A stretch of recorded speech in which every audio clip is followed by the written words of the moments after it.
Now, Haryana reminds you what tight elections and tight contests can do.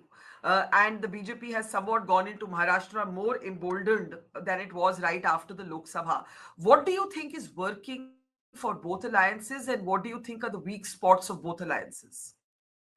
See, the weak alliance of Maharashtra Vikas Aghadi is, uh, I think, narrative. They have not been able to build a strong narrative, like contesting election only on the plank of Samvidhaan Bachao. Caste census is not going to work to the advantage of Maharashtra Vikas Aghadi. But if I look at Mahayuti Gadbandhan, one of their alliance partners seems to be very weak, seem not to be working very well. I am referring to Ajit Pawar. So it is kind of a relay race on both sides, and there are three players on both the side. And in a relay race, you need all your three players to be equally strong in order to win the race.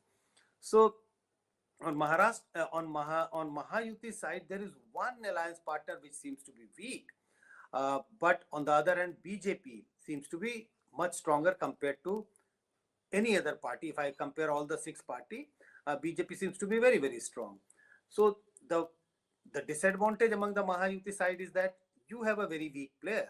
But on the other hand, if I look at the Maharashtra Vikas Aghadi, they have not been able to come up with a very positive narrative.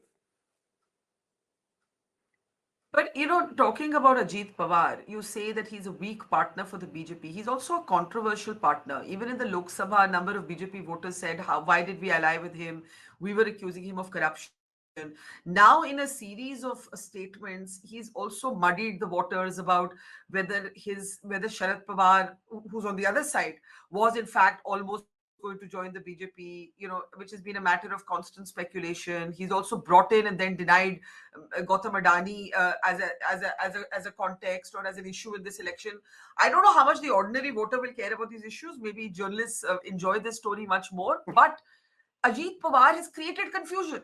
He has created a certain degree of confusion with his very ambiguous statements. No, certainly he has created a confusion in the minds of the voters, in the minds of people who are watching the election. Uh, but that's not the only reason why I say he's a weak partner. You look at the ticket distribution also, he is considered as the weak partner within his alliance partner because his party is contesting far lesser number of seats. There is a evidence in front of us also. Look at the Lok Sabha election. Out of the 24 seats which his party contested, his party managed to win only one seat. So there is an evidence in front of us that his party is a weak partner. If I compare his party compared to BJP and Eknath Shinde's Shiv Sena. So that is why I am mentioning that that's the problem. That may be the problem, or that may be a disadvantage if I consider Mahayuti as an alliance. So you are saying that the BJP has set a stronger narrative, a clearer narrative, let's put it like that, a clearer narrative than the opposition. But the BJP is being pulled down perhaps by a weak partner like Ajit Pawar. And that is the challenge on the BJP side. The challenge on the Uddhav Thackeray side, what would you describe it to be? The challenge is they have not been able to come up with a positive narrative. The same narrative of Samvidhaan Bachao caste census may not give them the kind of dividend which they got in the Lok Sabha election. So the same kind of a story they are coming, they're the same narrative. They are trying to use the narrative which they used for the Lok Sabha election. Batoge to katoge.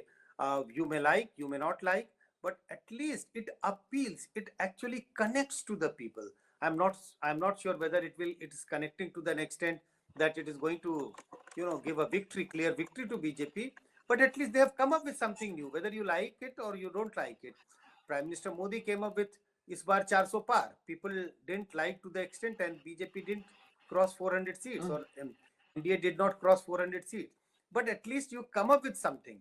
So something new has been presented to the people. People are getting at, we are talking about that. So it has become an issue.